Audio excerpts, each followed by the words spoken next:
يعني ايه هربوا يا مروه؟ مش عارفه، رجعت من عند ماما لقيتهم مش موجودين. نزليني هنا يا هايدي لو سمحتي بسرعه. انت لسه بتخرج مع البت دي؟ هو ده وقته يا مروه، اقفلي وانا جايلك. في ايه يا شريف؟ الولاد سابوا البيت. طيب خليك وانا هوصلك. طب يلا بسرعه لو سمحتي ارجوكي. حاضر.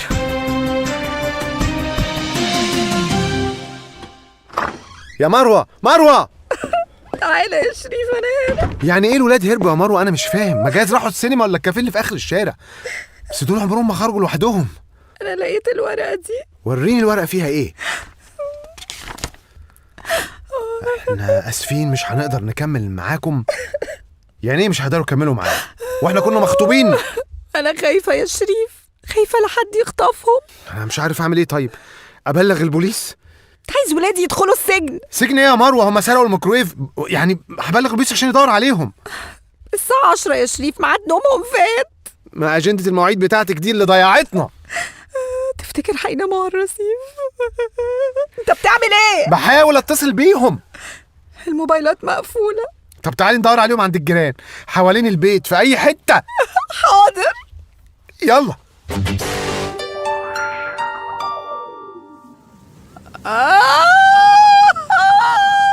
مفيش اثر للولاد يا شريف، زي ما يكون الارض انشقت وبلعتهم. انتي اخر مره كلمتيهم امتى؟ قبل ما انزل من عند ماما وقلت لها انا جايه في الطريق. انا مش عارف ازاي اقنعوا رنا تنزل معاهم. عندك حق، دي بتخاف من خيالها. في حاجه غلط يا مروه، العيال دي شكلها اتخطف. انت بتقول ايه يا شريف؟ انا كده هعيط. انتي لسه هتعيطي؟ ما هو مش ممكن الواد يقرروا فجاه يسيبوا البيت ويعيشوا في الشارع.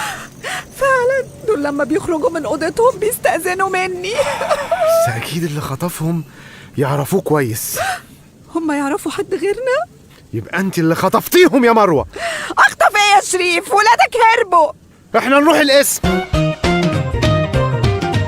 الو. ايوه، مين معايا؟ انا هايدي يا حسام. معلش، اصل انا كنت نايم.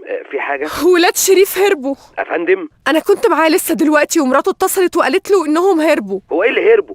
دي عيال صغيره. انا قلقانه على شريف قوي ومش عايزه اتصل بيه علشان ما اعملوش قلق. يا ريت. كفايه اللي حصل له مع مراته. طيب ممكن تتصل بيه طيب وتطمني؟ اتصل ده ايه؟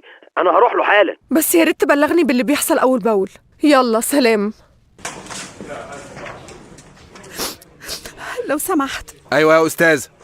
احنا عايزين ضابط. ما الاسم كله ظباط. شوف لنا حاجه كده على ذوقك. انتوا عايزين الظابط في ايه؟ ولادي هربوا. وانا ولادي اتخطفوا. عصام باشا رئيس المباحث في الدور الثاني، وده متخصص في الخطف. اشهد يا استاذ قبل لما الباشا يروح. حاضر.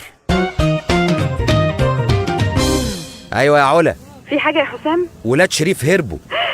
معقول؟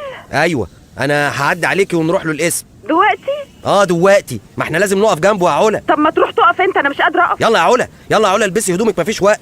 طب بقول لك ايه، ينفع اجيب طنط بوسينه معايا؟ الله يخرب بيت طنط بوسينه، على سنين طنط بوسينه. انا كده هلف وارجع يا علا. خلاص اكتم. انا لحد دلوقتي مش فاهم اي حاجه. حضرتك انا رجعت البيت ما لقيتش الولاد. يا عصام باشا العيال دي اتخطفت. وليه ما يكونش هربوا؟ طب ممكن اشوف صور الولاد؟ اتفضل حضرتك. دي هنا ودي رنا وده كريم. حلوه الاسماء دي. انا اصل مراتي على وش ولاده، وان شاء الله ولد ولا بنت. كلام في سرك، توأم، ولد وبنت. يبقى عليك بهنا وكريم. ايوه دي اسماء مضمونه ومش مرطرطه. طب ممكن اعرف انت ليه بتقولي هم هربوا وانت ليه بتقول اتخطفوا؟ ممكن اجاوب الاول؟ معلش انا بس هقول لحضرتك الاول. ليديز فيرست. معلش انا لا يا شمال يسمعك وما يسمعنيش. لا الذوق بيقول بس. ممكن اجاوب انا الاول حضرتك؟ لا معلش بقى يا مروه، انا ابوه من حقي اتكلم. يا سلام، طب ما انا امهم. ايه اللي خلاك تقولي هربوا يا مدام؟ اتفضل حضرتك. الورق دي لقيتها في البيت لما رجعت. احنا اسفين مش هنقدر نكمل. ايه ده؟ انتوا مأجرينهم ولا ايه؟ شفت حضرتك كلام غير مقنع بالمره، وبعدين دول اطفال صغيره ما يعرفوش يمشوا في الشارع لوحدهم. والبيت في اي اثار للخطف؟ لا يا فندم، البيت زي الفل، لسه متنضف، ما فيهوش قشايه على الارض. ما هو ده اللي هيجنني. قوموا معايا. على فين يا باشا؟ يلا يا علا اتحرك شويه. انت متاكد انهم في الاسم ده؟ ايوه، شريف قال لي في اسم مدينه نصر. طب تعالى نسال عسكري. لو سمحت يا دفعه، عايزين مكتب رئيس المباحث. عصام باشا لسه خارج. طب بقول لك ايه، هو كان معايا راجل وست ولادهم هربوا؟ هربوا ولا اتخطفوا؟ اي حاجه، المهم هم فين؟ خرجوا مع عصام باشا. طب ما تعرفش راحوا على فين؟ علمي علمك. يبقى اكيد راحوا البيت. تفتكري نستنى هنا ولا نروح وراهم؟ نستنى ايه يا حسام، يلا بينا.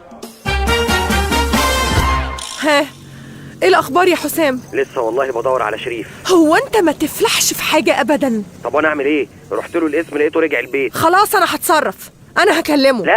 لا ارجوكي علشان خاطري، كفايه اللي حصل من تحت راسك. انت اتجننت يا حسام؟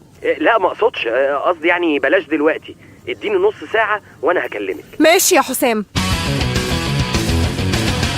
ما شاء الله ما شاء الله. الشقة دي كم متر؟ هو جاي يرفع المقاسات ولا ايه؟ 130 متر يا فندم.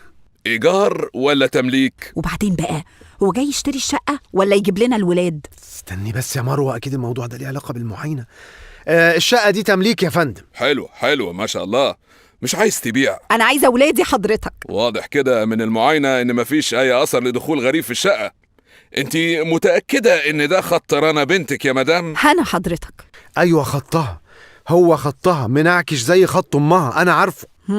يبقى كده في احتمالين، يا الولاد فعلا طفشوا وأكيد في سبب، السبب موجود حضرتك. أو اتخطفوا، وده شيء مؤكد. وفي الحالة دي انتوا متهمين بخطف عيالكم. فوتوا قدامي.